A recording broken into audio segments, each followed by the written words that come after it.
Good morning. Welcome to iteach Live. This is the daily opportunity in which we meet with a teacher, administrator, and talk about the teaching profession.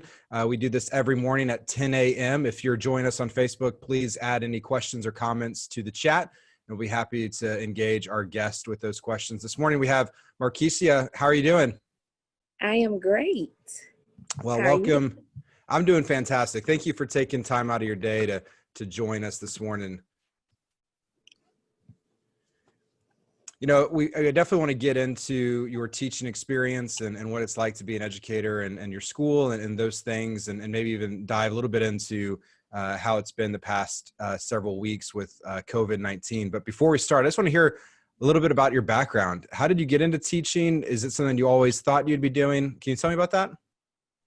No, I did not plan on becoming a teacher. I went to school for business, and then I got a master's in human resources. When I finished school, I worked at AT&T for a little while, and then I got pregnant. So when I got pregnant, I was a high risk. So it was kind of hard for me to work. So I became a substitute teacher. And when I became a substitute teacher, I really loved being in the classroom. And that is what sparked my interest to want to see how could I become an actual classroom teacher. So I started looking into programs and I found iteach, and that is how I became a teacher. Yeah, that's fantastic. So often we have individuals that find the teaching profession, but kind of dipping their toes in the water, whether it's an aide or a substitute. And so it's very familiar, and it seems normal to go that route, to try to sub, be in a classroom and kind of do a taste test first. Yes.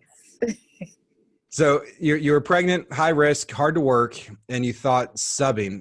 What drew you to do substituting in the first place, not go to any other profession or temp agency or other options you might have had? Why did you choose subbing?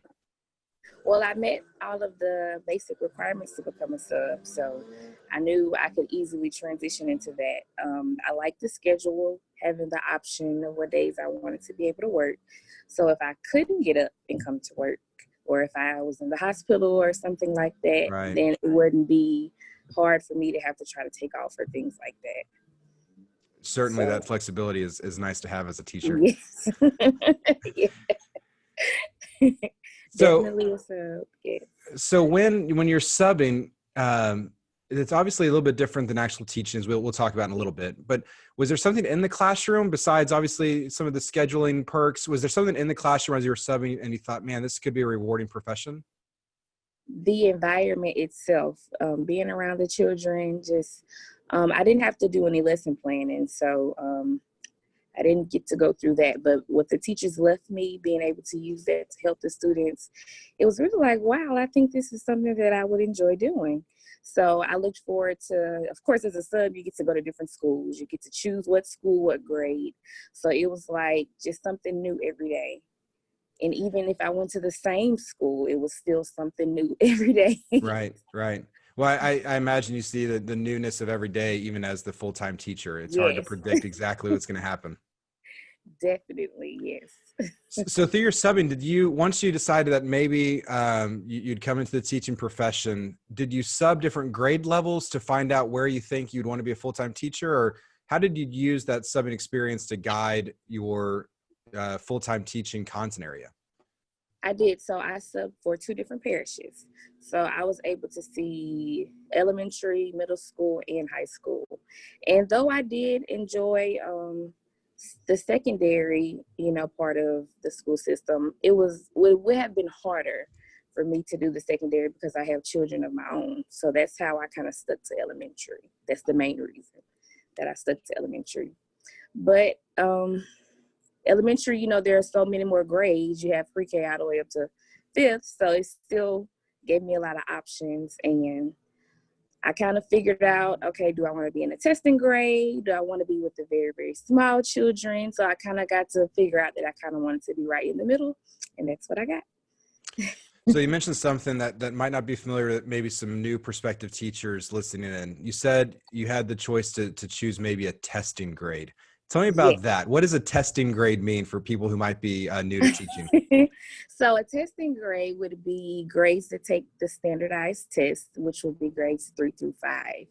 So their curriculum is a bit more rigorous than pre-K through second because they're preparing them for the standardized test. So I mean, they're all, of course, there's pressure for all grades, but I figured it was way more pressure for third, fourth, and fifth.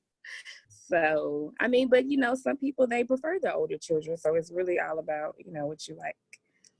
Sure. I imagine the disposition to a fourth and fifth grader is one thing. And then I imagine, correct me if I'm wrong, you might have a little bit more flexibility in terms of the day-to-day or week-to-week curriculum. Is that true?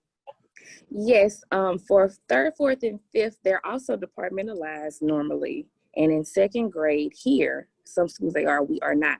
So that's one major thing. You're not seeing several different classes all day. You're in the same class. So you kind of can change your schedule. Of course, you have a set schedule, Right. but because you're with the same children all day, it gives you more room for like different types of breaks, to add your own kind of creativity. Of course, you still have to follow the curriculum, but it is definitely easier when you have all day with one class.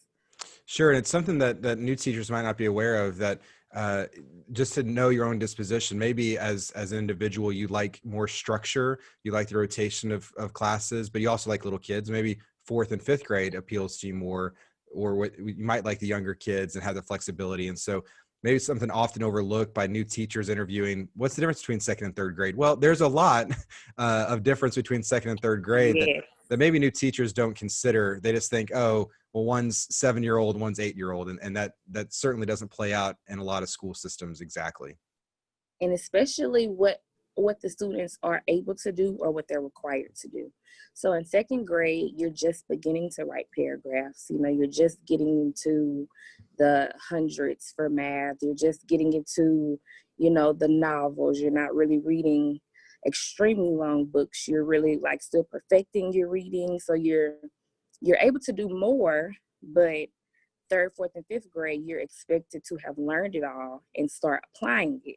So everything is way more complex. So instead of just writing one paragraph, now you're writing 3 to 5 paragraphs, Right. or you're answering word problems, with the thousands rather than just the hundreds. So everything is way more complex once you get to third, fourth, and fifth. So I'm that's curious. the main This factor. might be a little off topic, but I'm just personally curious. How does the support and your relationships with your colleagues play out in terms of preparedness? Do you talk with the third grade teachers about how your old students are doing, or how you can better prepare for that third grade, or is the curriculum kind of set for you to do that?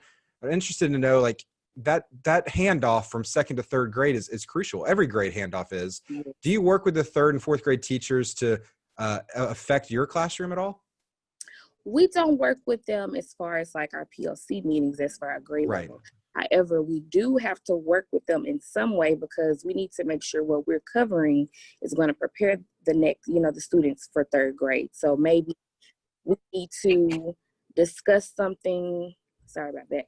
Maybe we just need to discuss something more that we didn't cover the year before, or Yeah. maybe something we spent a lot of depth, going all the way into it. Maybe we can just do a little bit of that, So it's trying to figure out, did we cover the right topics, and then, or did we go deep enough into those topics? Because they'll often tell us like, hey, they're not as good in, solving these type of problems, or they're not as good as, this type of capitalization or this type of spelling. So it's just certain things, they let us know by third grade, they need to work more on this. Sure, sure. Well, it's certainly important to note that although you don't have a standardized test to teach to, you still have those metrics in the year-over-year learning that's crucial for the second grade in preparation of the future grades, for sure. So maybe stepping back, we got in the weeds really quick there. I apologize. How long have you been teaching? And obviously, you're teaching second grade. It comes Yes. obviously, but how long have you been teaching? So in August, it will be my 4th year. Fourth year. And have since being the full-time teacher of record, has it always been second grade? I taught first for a brief moment, but other than that, it was second. Okay. Well, I kind of want to dive into your first year and kind of spend time in, you were a sub, you saw the classroom, but then first day of school, you get hired kind of late after school starts, right? You take your Yes. classroom after the first day of school. Talk to me about what challenge that posed coming into the classroom, not with the first day with the kids. That was, I would say, probably my biggest struggle as a first year teacher. And I realized that when I got to my second and third year, because when you start in the middle of the year, you're not just trying to get them used to you because they may have already had teachers before you. So they may not be as excited about getting a new teacher, Right. or, you know, you don't have as much time to just try to build your relationships with them because you're already in the semester. So you also have to try to catch up with your work too. So it's really difficult, especially also you didn't have time to do like certain professional developments that they may have already done at the beginning of the year. You haven't learned about, you know, other things that might happen in the classroom that maybe they didn't have time to go over with you, or they just, you know, maybe they just forgot because they already did everything else at the beginning of the year and now Right. you're just coming. So, you know, it's a lot of stuff that you probably won't know. So I think definitely coming in at the middle of the year, it plays a very important role when you talk about how difficult it can be. Yeah, you're absolutely right. When you think about being hired in August and have those early staff days before students get there, or even kind of the slow ramping up of content at the beginning of the year to build those relationships with students, where you can spend the first couple of days working and learning about your students, and then kind of dive into content. You started in October, correct? Is that right? Yes. So starting in October, you're hitting the ground running. Yes. And that's aside from learning how to be the first year teacher. I mean, you had to come in from different directions in terms of, I don't know these kids. I don't know what's been taught. I don't know where to catch up on. I'm still trying to learn. That sounds, man, overwhelming. It was, honestly, it was very discouraging. Like, it had me reconsidering, like, okay, maybe this, you know, is too much. Yeah. Can I do this? But I mean, the first year, I feel like it's best for you to get it out the way in your first year. So by the time you get to your second year, you're like, oh, it's a breeze now. Like, I've gone through the hard part. Well, the teacher I was talking to yesterday, her administrator, her first year, said, if you can get through the first year, you can make it through any teaching year. Yes, I definitely agree with that. So tell me about how you got through it. So not just the first year, but that first week, first month, like, did you have any strategies, any support, any help? Like how did you actually stay in that classroom with all those challenges? I would mainly say it was the support, not Yeah. just from, you know, my own family, but from more experienced teachers on campus because, you know, they've been there. So they can, you know, they can listen to me and understand how I feel. They can show me something I may not have known how to do, or, you know, they can give me strategies that I may not know. You know, they can talk to me about classroom management. They can tell me how to, you know, log into different things in J Campus that I may not have known. They can show me how to make a lesson plan. So I definitely think, you know, being on my own, it was a lot trying to figure it out. But once I got connected with other people on campus, they really like made me feel so much better. And it started, you know, everything started to come together. Man, that's great that you had help that was willing and able to do that. When the first year comes to a conclusion, so it's coming into the May of your first year. What was your thought process? Were you thinking, I did it, let's do this again? Or were you thinking, I'm gonna spend the time reflecting over that decision? How did you feel at the end of that year? Well, at the end of the year, the most important thing was I had finished all of my testing that I had to do.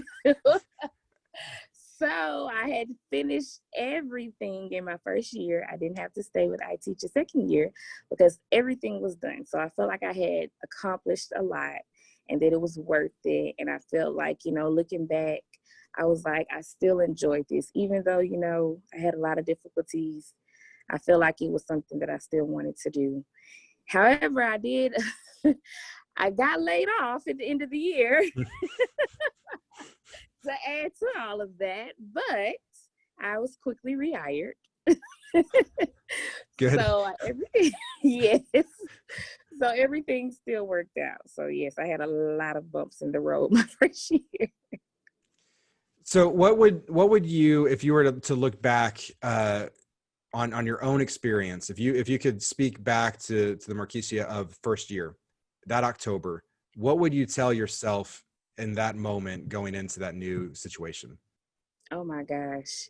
Plan more or plan better, to make better use of your time, because I would, stay late, then I would be tired, dreading getting up because I'm like, oh, I didn't finish this, or oh, I don't understand this, or Mm. I wouldn't ask people the right questions. I would try to figure some stuff out on my own, and then that would just make it even more frustrating.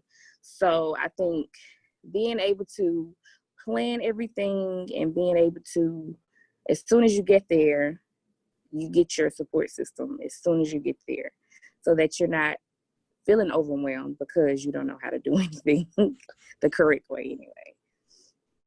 So yeah. And what's the advice that you'd give to new teachers seeking out that support system? Do they just go and ask the next door teacher, or what's the best tactic for a new teacher? Let's even say they get hired in October. Not ideal, but someone follows your exact same path. What's the first steps new teachers should do to get that support that is so helpful? The first thing I would try to do is I would ask if they have someone on campus who maybe can be a co-teacher with them, to come in and show them how they want the lessons to look, or maybe they can observe other teachers in their grade level, because I feel like if I would have sawn, the way the lessons would have, the way they should have looked, which I did have, people come in and show me, and that Right. helped a lot too. But I think actually seeing the way they want it done, rather than somebody just telling you, okay, do it this way, I think that makes a huge difference, because then, you kind of have like your own template to follow when you're in your own class. So definitely try to get with your grade level and try to see if maybe, even if you can't observe them, maybe they can record themselves, or maybe they can send you resources so that you can watch, the way a lesson should be taught. So those things, I think, being able to see what a classroom should look like are important. So given that you successfully navigated that crazy first year, and seemingly successful, and you've progressed into the years of teaching now, are you provided opportunities to support new teachers, and what does that look like for you? Yes. So it's still the current year. This year I was the grade level representative for my team. So even though it's just for second grade, you still, and sometimes you still have to reach out to the other grade levels too. So I was kind of the liaison for talking to everyone. So I was able, we got a new teacher who's also a part of iteach on our team this year. So, I got to try to help her and, walk her through all of the same things that I went through. So I definitely believe, connecting, especially with your grade level, but of course everyone, but your grade level, because they're teaching the same exact thing that you're teaching. And you don't want to, Sure. when you look at the data, you don't want to see everyone else's class is doing well and yours is like, oh gosh, what am I doing wrong? So working with each other, you can pretty much, during the PLC meetings, you can see what does each teacher need to work on, or what strategies can be used in your class that, may be working well in their class. Yeah, it's interesting and also encouraging to me to know that teachers kind of team up together for the common goal, so that there's equity in student learning, but there's also help and support that y'all are trying to ensure that the best teaching's happening for every kid in the school. And it's a lot of behind the scenes that I don't think individuals know. Maybe parents don't know when they drop their kid off at school to come to Ms. Lyons' class. She's already figured out what other teachers are doing and how we can make sure that they're prepared for third grade. And it's encouraging, I guess, just to hear the back end of how much work goes in. I think sometimes Yeah. we think at the end of the day, teachers have to still grade, like they take grading home. I think that's the stigma around teaching, that they work more than the hours in the school day grading homework. But it's not just that. It's having conversations in the break room about teaching. It's about texting Yes. other teachers about teaching. There's a lot that you're doing on a daily basis to professionally develop your craft as teaching. And it sounds like you're taking advantage of that and pouring into others. And thank you for helping out another iteach candidate. And so that's just really awesome to hear. Thank you very much for doing all that. Thank you.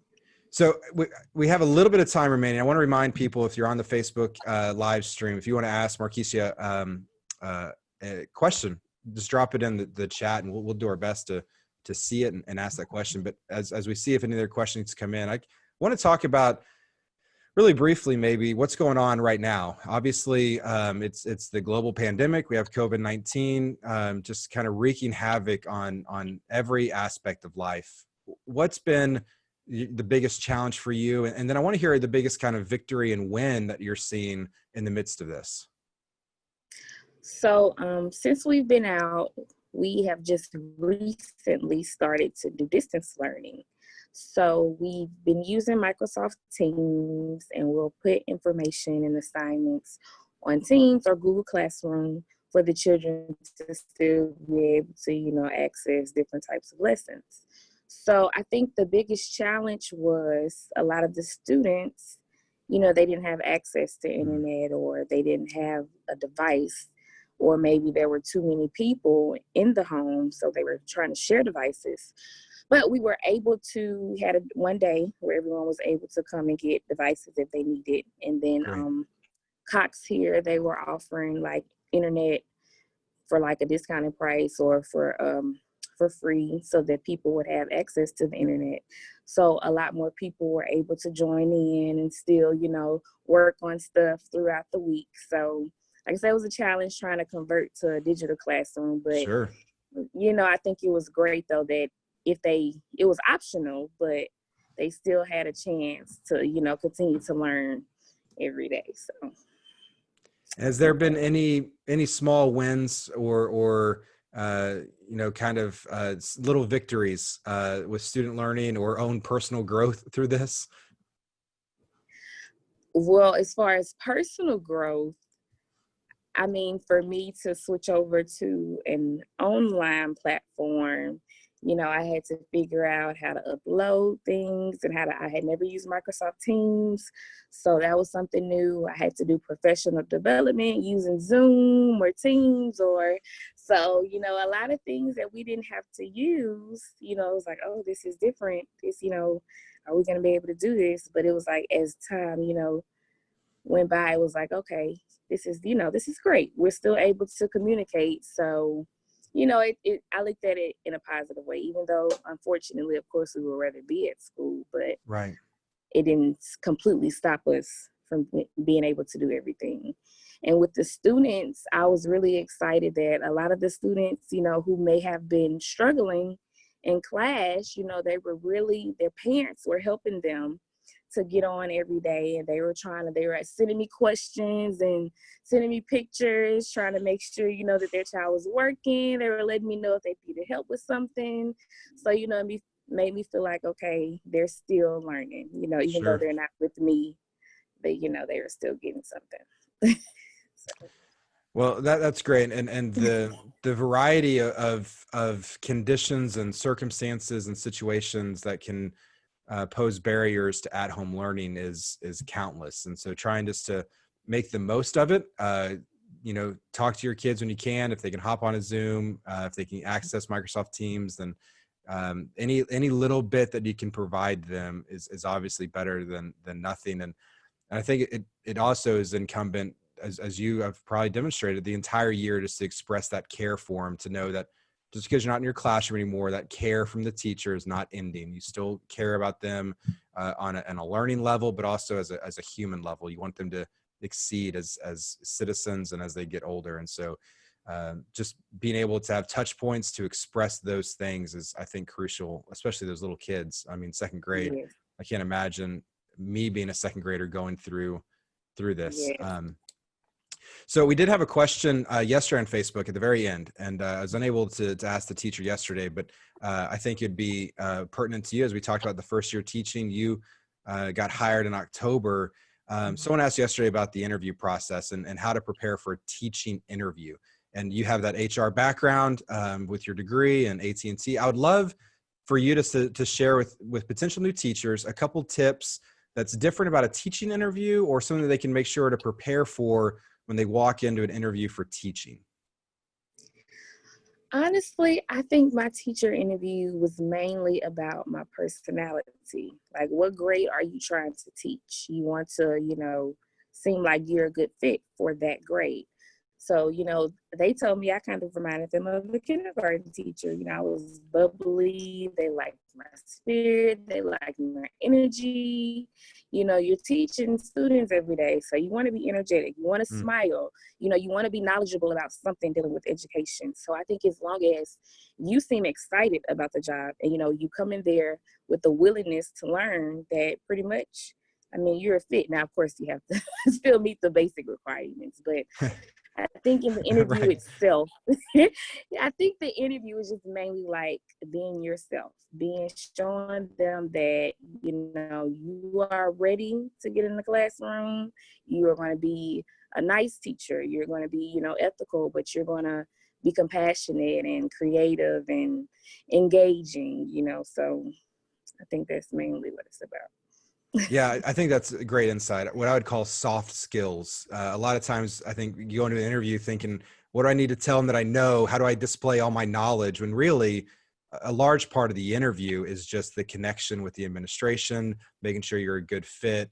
Being yourself is a great advice. Although I'm sure easier said than done. You're nervous going into that office Yeah. and those things happen. But just expressing, I think, your joy for learning, your joy for the classroom is certainly crucial in those job interviews. And I appreciate you letting us know about your experience and how you feel you got that job. So thank you for that.